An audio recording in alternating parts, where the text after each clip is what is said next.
Dearest Swami, introducing our speakers today is Brother Amar Karki.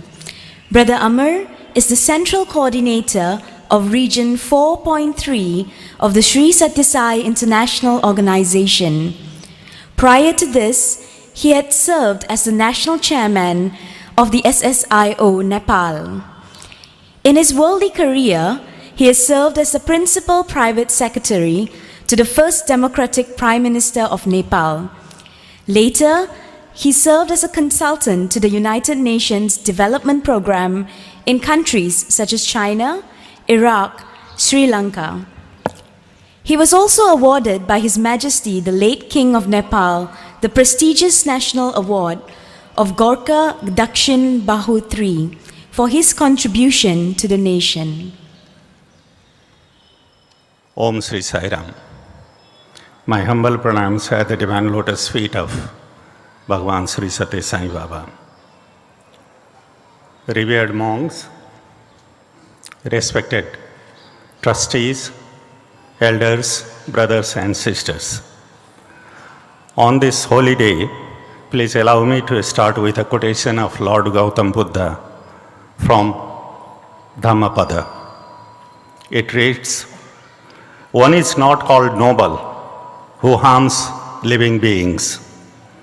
By not harming living beings, one is called noble," unquote. On behalf of the organizing committee of Buddha Purnima 2017, we welcome you to this 2 days Buddha Jayanti celebration at Prashanti Nilayam. We have been celebrating Buddha Jayanti at this holy precinct since over 2 decades. About 400 devotees from 9 different countries, Buddhist countries, have gathered here to celebrate the 2561th Buddha Jayanti celebration.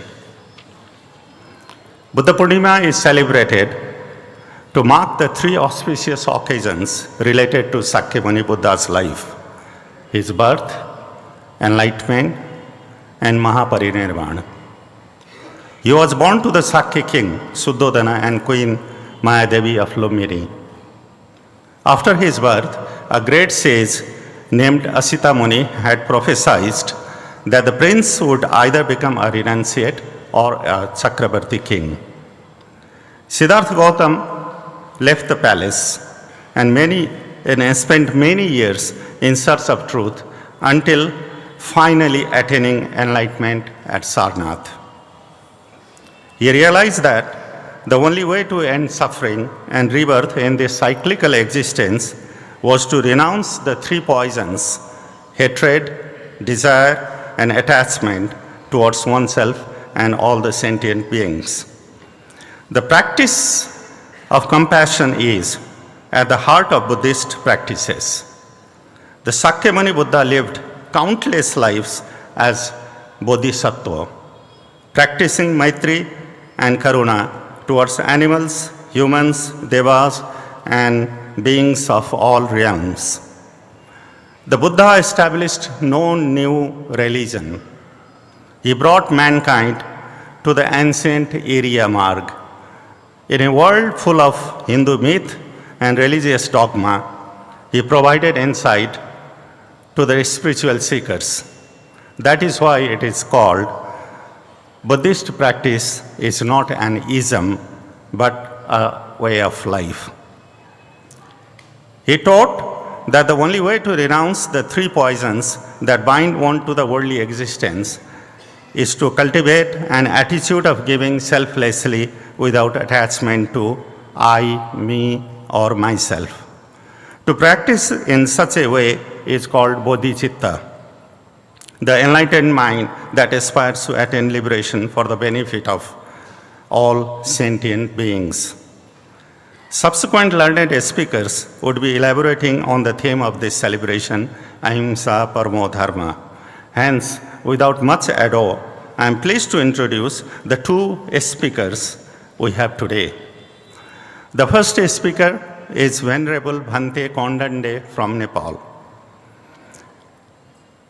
Venerable Bhante Kondanya received his master's degree in history, culture, and archaeology from the Tribhuvan University, Nepal.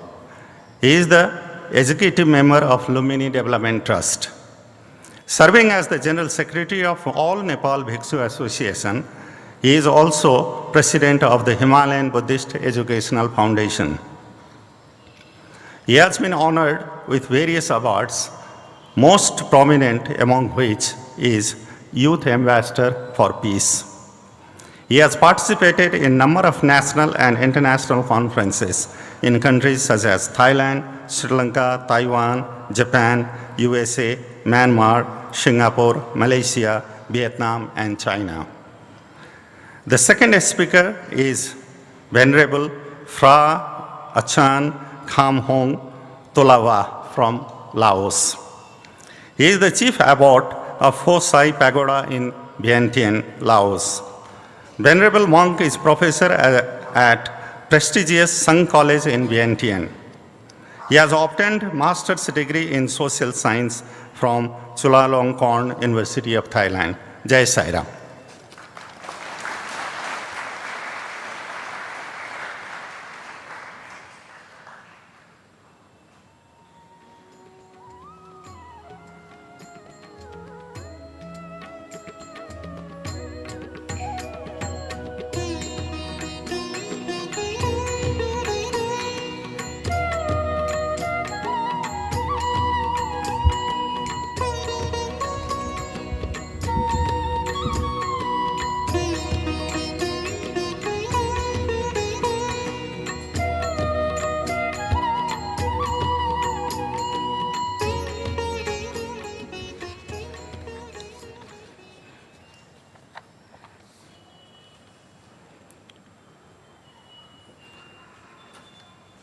Namo tassa bhagavato arahato samma sambuddhassa.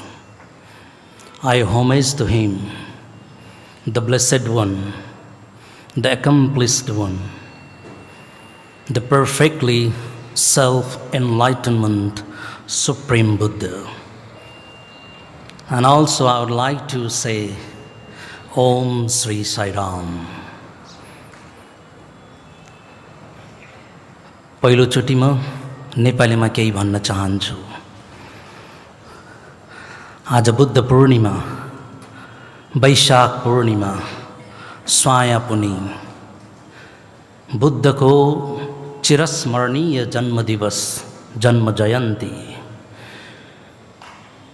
चिरप्रेरक सम्बोधि लाभ दिवस, चिरसंवेगदायी महापरिनिर्वाण दिवस, पुत्तपर्ती श्री सत्य साई बाबा को आश्रम में यसरी 2561 बुद्ध पूर्णिमा मनाउन पाउँदा हामी समस्त उपस्थित बुद्ध जन्मभूमि राष्ट्र नेपालबाट आएका र अन्य राष्ट्रबाट यहाँ उपस्थित भएका हामी सबै धर्म युक्त धर्म गौरवान्वित भइराखेका छौं। यसमा सम्बन्धित सबैलाई भिन्तुना हार्दिक साधुवाद। Wishing you all the best.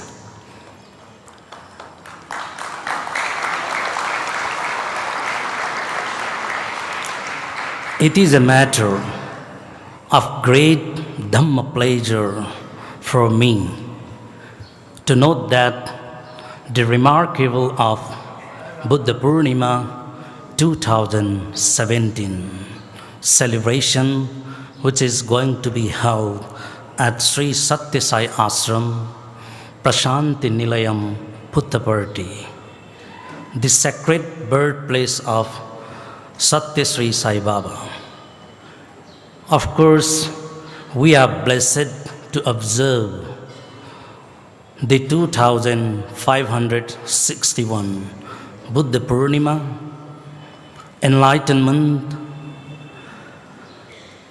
Mahaparinirvan of Gautama Buddha on the full moon day of Vaisakh here in this noble land. First of all, I would like to convey my warmest greetings to all present here at this significant gathering and wish you all peace and happiness, progress and prosperity. On behalf of Nepalese Buddhists and a big group of Nepalese devotees of Bhagavan Sri Satya Sai Baba, all of we are very, very happy to know that Sri Satya Sai organization is involved in multifarious activities and awareness programs to establish peace. To give continuity to these peace-building efforts, Satya Sai Ashram is organizing this significant event here, which is expected to help promote and publicize the historical, cultural, and religious aspect of spirituality for all lovers of peace and non-violence. My dear sister and brothers in Dhamma, we are here from Nepal, where Lord Buddha was born at Lumbini, which is superior landmark of the Buddhist world, which symbolizes ultimate peace and harmony. Lumbini is one of the most holy and significant places among world's great religions. The religious and spiritual part of the Buddhism as a way of life. According to the Sri Satya Sai Baba, I would like to quote here, mention here, the teaching of Buddha are lofty, sublime, and sacred. His most important teaching is ahimsa. Non-violence is the greatest dharma of all. Buddha asserted this with great emphasis and force. For Buddha, everything had to pure and sacred. If you throw a pebble into a well, ripples are created and these travel up to the edge of the well. In the same way, if you throw a pebble called good thought into the well called the heart, the ripples generated travel throughout the body. When the ripples reaches the eye, it stimulates pure vision. When the ripples reaches the ear, it tunes the latter to sacred sounds. When the ripples reaches the hands, it swings them into good action. In this manner, when the ripples spread across the entire body, there is a symphony of sacred activity all rounds. Thus, good and noble thoughts are fundamental to sacred activity. My dear sisters and brothers in Dhamma, as all of you know that Buddha, the greatest son of Nepal, the light of the world, the benefactor of mankind, belong to all human beings in the history of world religion. We each want to eliminate suffering by eradicating its causes, such as ignorance, craving, and hatred. To accomplish this noble mission to terminating suffering, the Buddha discovered a way of life that has changed people's lives for centuries. The Buddha taught kindness, compassion, morality, and ethics. His teachings are practical, scientific, and relevant today as they were more than 2,500 years ago. The teaching of Buddha have become even more pertinent to the present day world that is suffering from social, ethnic, economic, political conflicts, and environmental degradations, natural catastrophes, as well as crises including various diseases unknown before. The Buddhist teachings emphasize non-violence, compassion, and loving kindness, spiritual friendship, which is based on the notion of an interrelated and interconnected existence. The Buddha taught that refraining from actions of body, speech, or mind that cause afflictions to oneself or to others helps to bring about a calm and settled state of mind and promotes peaceful and harmonious relations between people. In his teachings, the Buddha made a distinction between deliberate, harmful actions by body and speech, which can be said in Pali terms vihimsa, and mental states of having ill will or hatred, which can be said vyapada, patiga, or dosa. He always described ill will, which is called just vyapada, hate, it means dosa, and similar mental states as wants to be abandoned. A number of the Buddha's discourses draw out the close mutual relationship between inner personal peace and outer social peace.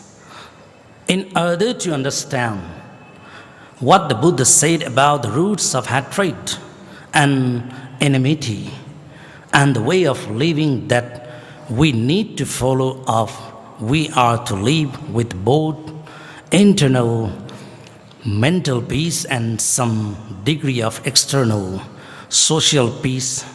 It is helpful to start by getting a broader perspective of what he said about mankind's propensity for conflict, strife, and violence in Dhammapada, which is accepted as Buddhist Gita. Buddha tells us, Nahi vere na verani sammanti de kudachanam avere na cha sammanti es dhammo sanantano.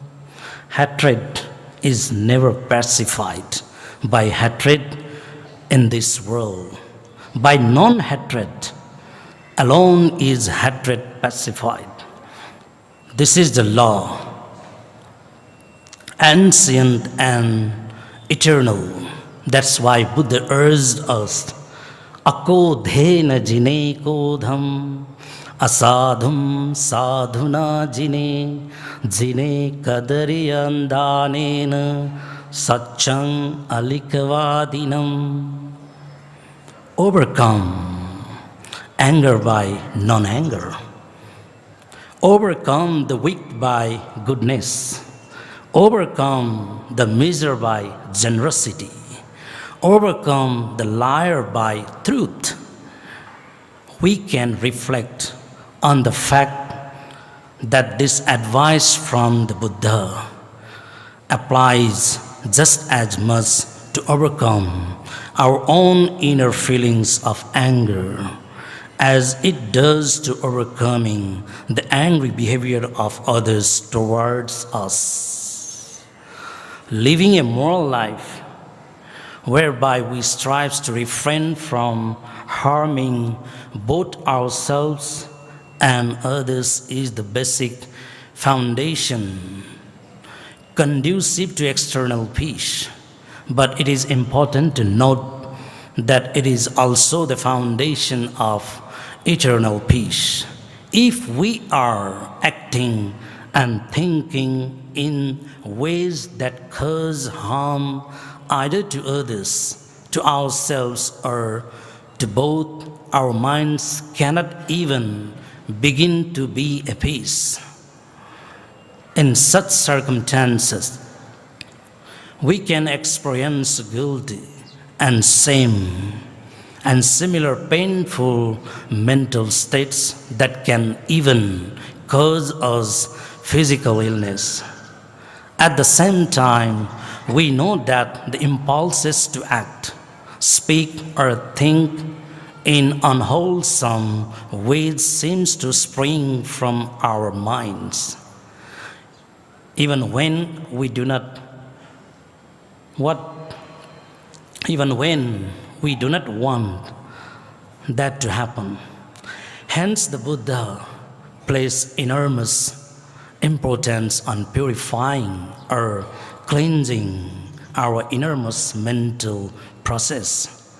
That's why we always remember anupavato, anupagato.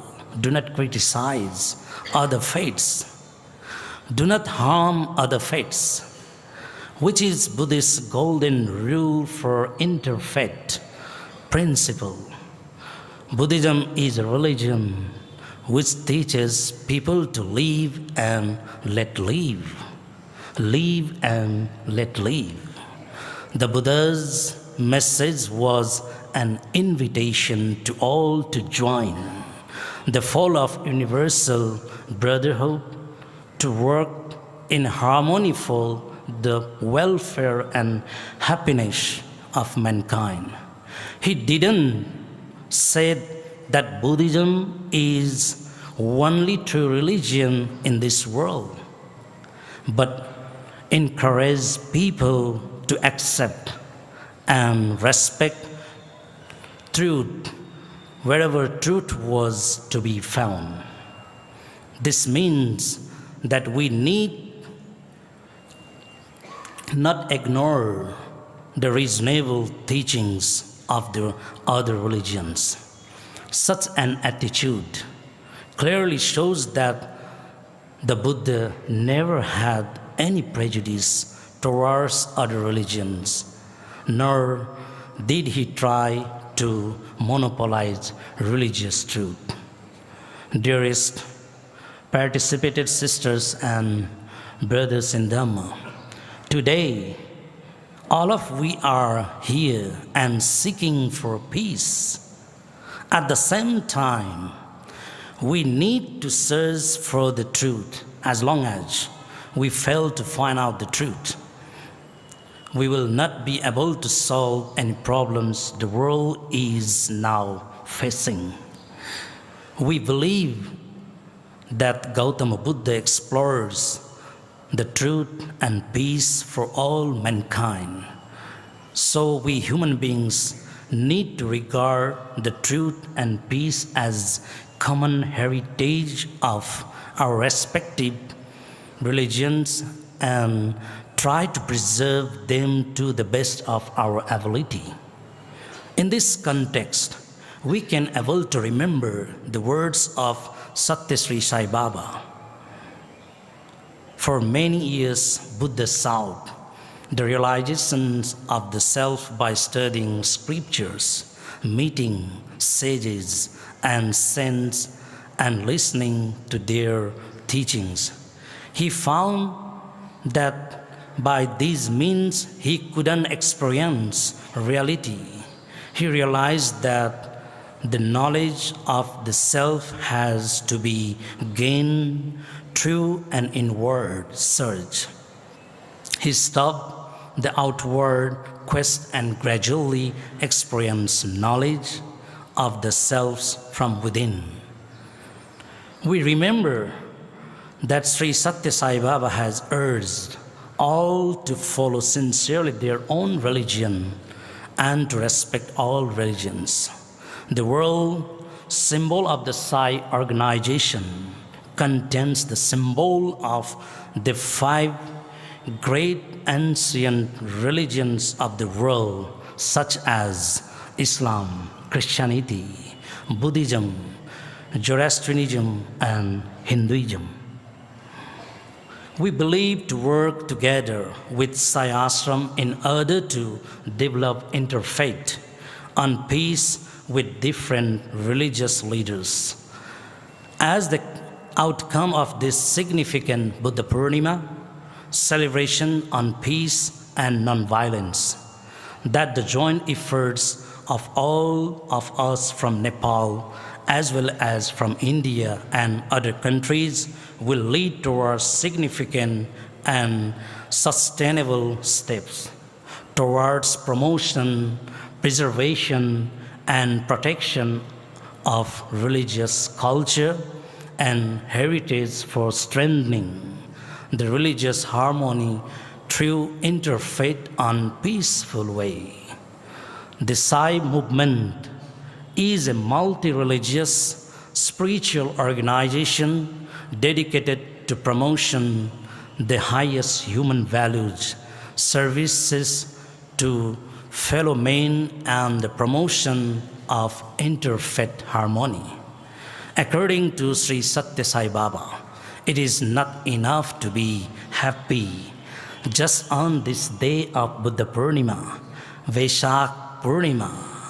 We must able to experience bliss all the time, and we can do so by following the teachings of Buddha. These days, people are great heroes in making platform speeches, but zero is not heroes. Zero is when it comes to practice. It is far more important to translate Buddha's teachings into practice than to make eloquent speeches. This is the proper way to enjoy happiness. This is also the right way of showing respect and reverence for Buddha at last. But not the least, I would like to convey my heartfelt gratitude, countless sadhuvat, and thanks for Satya Sai Ashram and the organizing committee, volunteers, devotees from Nepal for organizing Buddha Purnima 2017 celebration. I would like to say special sadhuvat to Sri Satya Sai International Organization, Nepal, and Amar Sairam and the team who worked tirelessly to make this wonderful program possible. May that noble triple gem bless all of us with happiness, good health, prosperity, and great success. Om Sairam, sadhuvat, and thanks.